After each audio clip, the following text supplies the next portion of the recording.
Magandang araw po, welcome po sa aking channel, Love9 TV.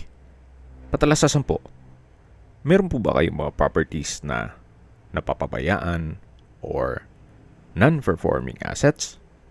Plan nyo yung ibenta, pero wala kayong oras pagbenta nito. Kung ito'y pagkakatiwala nyo po sa amin, tawag lang po kayo sa aking numero. Usap po tayo, gawan ko po ng video for free.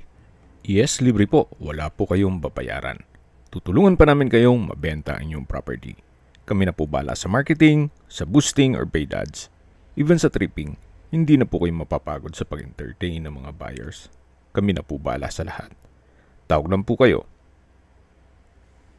Kung hanap nyo po yung isang residential farm property na malapit sa highway at along two-way cemented barangay road, ito na po yung hinahanap nyo. Nandito po tayo ngayon sa Lian, Batangas kung saan meron po tayong bagong video presentation. Isang residential farm property na may lot area na 1.3 hectares. Bali, dalawang parsela po ito. Isang 5,000 square meters at 8,000 square meters. Meron po itong mountain view at sa likod po niyan ay dagat na. Kaya malapit din po ito sa dagat, mga 10 minutes drive. At hindi lang po doon, napakalapit din ito sa highway. Kaya accessible din po ito ng public transportation. Mamaya po sa dulong parte nitong video, pag-usapan natin ang distance, location at travel time, pati presyo nito. Then ang frontage po nito ay nasa 60 meters more or less. Then may access na rin po dito sa area ng tubig, kuryente at internet provider. Ang property line po ay dyan po sa may mga kawayan. After po nitong sasakyan. So, mula po dito sa cemented road, may part po na hilly na kung saan napaganda pong lagyan nyo ng bahay bakasyonan dyan sa taas. Yung mga tipong ganito po ang disenyo. Napakaganda po, napakaliwalas ng kapaligiran, sariwang hangin, at sa klima naman po, banayad lang, hindi naman siya ganun kainit, at hindi naman ganun kalamig. So, ang property line po ay hanggang sa dulo. Ito pong side na to ay kasama pa po yan. Yan po'y ilat o dry creek. Nagkakatubig lang yan pag umuulan. Isa na po ito sa mga magandang property na na-vlog ko, na kung saan ang mga farm lots kasi usually ay nasa liblib na lugar o mga looban na, pero ito po'y along Barangay Road at 230 meters away from the highway or walking distance lang po. Ganun po siya kaganda at 90% ng lupa ay patag po. Then kung sakali man po na naliliitan kayo dito sa 1.3 hectares, yung kabilang parte naman nitong lupa ay kamag-anak din nila na pwede po tayong maki-negotiate at yung side na yon ay meron din pong barangay road. So bali po magiging dalawa po ang entry at exit points. Anyway, for the meantime, focus muna tayo dito sa 1.3 hectares na kung saan malawak na rin po ito. Pero kung gusto yung land banking, mas maigi yung malaking sukat ng lupa. Pero para sa inyong retirement, gaya ng sabi ko sa inyo, yung sa hilly part, dun po kayo maglagay ng bahay bakasyunan. Then yung property line po ay hanggang dyan sa may mga tubo. May line naman dyan. Then ito pong bahay na yan ay iba na rin po ang nagmamayari. At kung sakali man po na hanap nyo po ay mas maliit na sukat ng lupa, halos katabi lang po nito yung na-vlog ko na 1,000 square meters small cut na farm lots. Pero syempre, iba po ang presyo pag maliit na sukat na lupa dito sa mga ekta-ektarya na.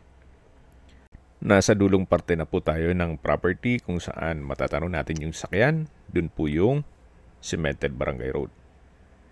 Then dito naman yung hilly part. Hindi po nakakasawang pagmasdan itong property nito. Tunghayin niyo po ulit, napakaganda, napakaaliwalas. Very relaxing po itong lugar na to. Okay, sa distance, location at travel time portion na po tayo.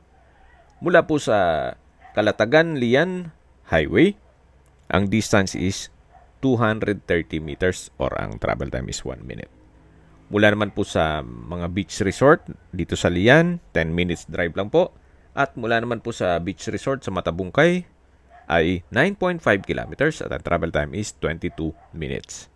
Mula naman po sa Calatagan Beach Resorts, ang distance is 17 kilometers at ang travel time is 27 minutes. Mula naman po sa Lian Public Market, ang distance is 8 kilometers at ang travel time is 14 minutes. Mula naman po sa Jabez Medical Center, ang distance is 15 kilometers at ang travel time is 26 minutes. At yan po yung lagi kong binabanggit sa inyo na dapat yung i-consider sa paghanap ng property, yung meron pong malapit na hospital. Hindi ko naman po sinasabing sakitin kayo. Yan naman po for emergency purpose lang naman.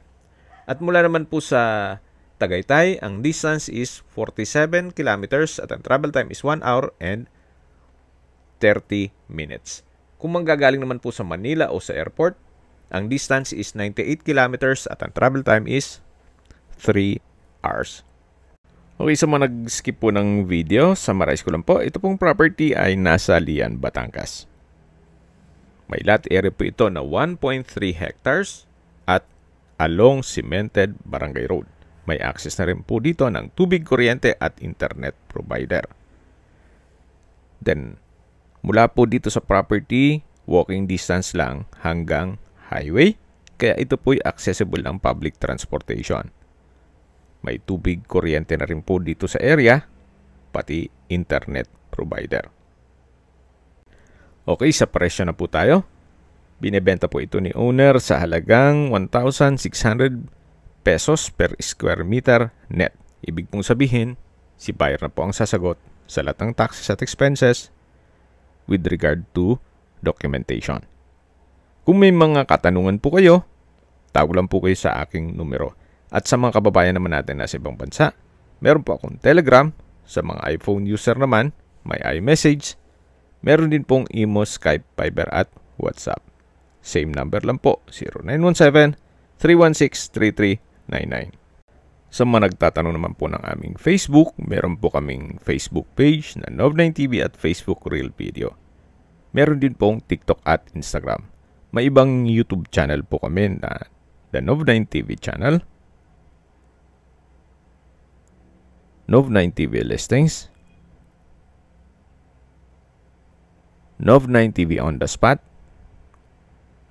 at Nov9TV Updates. Sana po naibigan yung video presentation. Paki-like and subscribe na lang po sa aking channel para ma-update din po kayo sa aking future listings. Kung sakali po hanap nyo yung mas malaking sukat na lupa, meron din po kami ibang listings na pwede nyong pagpilian. Huwag po kayong mag-atubiling tumawag sa amin. Then let us know your budget para malaman namin kung anong property pwede naming alok sa inyo. Sa lahat pong viewers, subscriber, at nagtiwala po sa amin, salamat po sa suporta. Ingat po kayo lagi at yung pamilya. Maraming salamat po.